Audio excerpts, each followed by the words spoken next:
నాతో రా. రా అక్క, నేను ఒకరిని ప్రాణాలతో ఉండగా వీళ్ళెందుకు అవమానపడాలి? ఆఫ్టర్ ఆల్ కాలేజీ ఫీజు, అది నా మేనకోడలికి నేను ఇవ్వలేనా? నాకు తెలియగలుగుతాను. నేను సంపాదించేదంతా ఎవరి కోసం? మా అక్క కుటుంబం కోసమే కదా. అది కాదురా, ఇదివరకే అప్పుడప్పుడు ఎన్నో సహాయాలు చేశావు. పదే పదే నిన్ను ఇబ్బంది పెట్టడం ఎందుకులే అని. నువ్వు ఇలా మాట్లాడమే అక్క నాకు కష్టంగా ఉంది. నన్ను ఎందుకక్క ఎవరో పరాయి వాళ్ళ చూస్తున్నారు? ఈ కుటుంబం తప్ప నాకంటూ చెప్పుకోవడానికి ఇంకెవరున్నారు? దయచేసి నన్ను వేరుగా చూడకండి. మీకు డబ్బు అవసరమైతే నన్ను అడగండి. ఏంటక్క, ఇదిగో అంతా నీ దగ్గర ఉంచు, తీసుకో. వద్దు సదా, హేమ నీ దగ్గర ఇంక డబ్బేమి తీసుకోవద్దని చెప్పింది. హేమలతకి నేను చెప్తాను లేక, స్వాతిని చూస్తుంటే పాపం అనిపించడం లేదు. డబ్బు గురించి చదువు ఆగిపోకూడదు. తీసుకో అక్క, తీసుకో అక్క. బావా మీరేనా చెప్పండి బావా, అక్కని డబ్బు తీసుకోమని చెప్పండి బావా. మీరు డబ్బు తీసుకోలేదంటే నేను ఎవరూ లేని అనాథన అనిపిస్తుంది. అక్కని తీసుకోమని చెప్పండి బావా.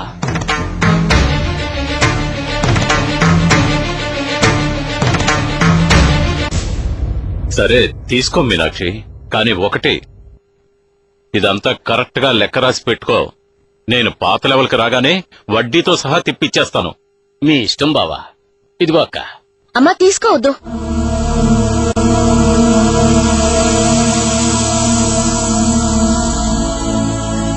ఈ డబ్బు అవసరం లేదు మావయ్య, నువ్వే తీసుకో. హేమలత, విషయం అంతా నాకు తెలుసు. ఈ డబ్బు కోసం స్వాతి చదువు ఆగిపోకూడదు. బావ కూడా తీసుకోమని చెప్పారు. నువ్వు వద్దనుకో హేమ. స్వాతి చదువు మీద నీకున్న శ్రద్ధకి సంతోషంగా ఉంది మావయ్య, కానీ నీ డబ్బు వద్దు. ఎందుకమ్మా వద్దంటున్నావు? పోనీ తర్వాత తిరిగిచ్చేద్దాం. స్వాతి పాప వచ్చిన దగ్గర నుంచి ఏడుస్తోంది. తన కోసమే కదా తీసుకుంటున్నావు. అవసరం లేదమ్మా, డబ్బు నేను ఏర్పాటు చేశాను. ఎక్కడిదమ్మా ఈ డబ్బు? ఎవరిచ్చారు? ఓనర్ గారే ఇచ్చారు. ఓనర్ గారిచ్చారా? స్వాతి వచ్చి ఏదేదో చెప్పింది.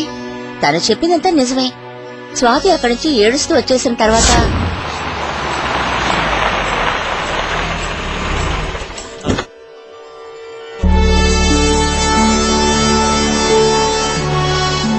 Good morning sir. Good morning.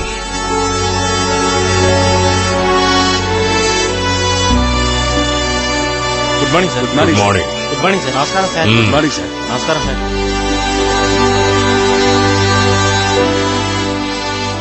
Good morning sir. Morning అమ్మా, ఎలా ఉన్నా? బాగున్నాను సార్. Good morning sir. అమ్మా, ఆ అకౌంట్స్ అన్ని తీసుకురామ్మా. నేను అర్జెంట్ గా బయటకు వెళ్ళాలి. ఇక్కడే కూర్చొని చూస్తాను. అలాగే సార్.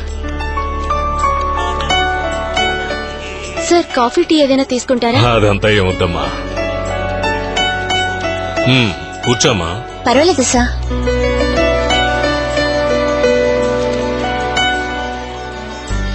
ఏమా, రామకృష్ణ స్వీట్స్ అని ఓ షాపు వాళ్ళు మన దగ్గర బల్క్ గా ఆర్డర్ కావాలని అడిగారు. ఆ విషయం ఏం నిర్ణయించావు?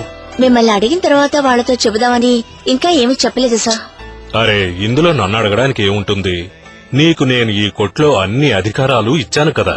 దీనికి సంబంధించి నువ్వే యజమానివి. నువ్వే నిర్ణయం తీసుకున్నా నాకిష్టమే. అన్ని సమయాల్లో నా కోసం ఎదురు చూడొద్దని చెప్పాను కదా. సారీ సార్, అలా అని మీరు చెప్తున్నారు. నిజం చెప్పాలంటే తనకి షాప్ లో ఏ అధికారం లేదు సార్. ఏంటమ్మా నువ్వు అనేది? అదేంటంటే సార్, నువ్వు ఊరుకో. తనేదో వాగుతుంది సార్. లేదు సార్, నేనేం వాగటం లేదు. నిజమే చెప్తున్నాను సార్. కొద్దిసేపటి క్రితం ఇక్కడ ఏం జరిగిందో తెలుసా? ప్లీజ్ కాసేపు మాట్లాడకుండా ఉంటావా? హేమలత, ప్లీజ్ తనను చెప్పనివ్వు. నువ్వు చెప్పమ్మా. ఉదయం హేమలత వాళ్ళ చెల్లి స్వాతి ఇక్కడికి వచ్చింది సార్. కాలేజ్ ఫీజు కట్టడం కోసం అక్కిచ్చింది. నేను రావడం కొంచెం లేట్ అయితే వెంటనే గల్లలో డబ్బు తీసి నీ చెల్లెలికి ఇచ్చేస్తావా? ఇదేమన్నా నీ బాబు సొమ్మా? సోము, అశోకుని రమ్మను. కొంగుముడి వీరా